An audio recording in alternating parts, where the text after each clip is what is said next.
ఈ బాబు తూకము 11 ఎత్తులు భీము కాట వేసి దాసాన్ని పంచుకుంటాను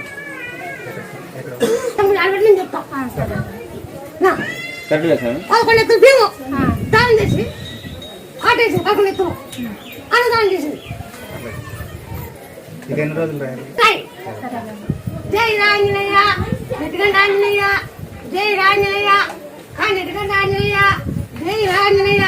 నెట్టిగంట ఆంజనేయ మాడుకు సరిలేదు మాడుకు లేదు తొలిచాకు చింతపండు బెల్లము జీలకర్ర ఉప్పు తేనె అన్ని దంతల దంతి పూల పెట్టిన ఈ మాట ఇప్పుడు గుంట కప్పడము ఇవన్నీ కలపతంటే తలకాయ నూనె మొత్తం తలకాయకి కాలు కట్టి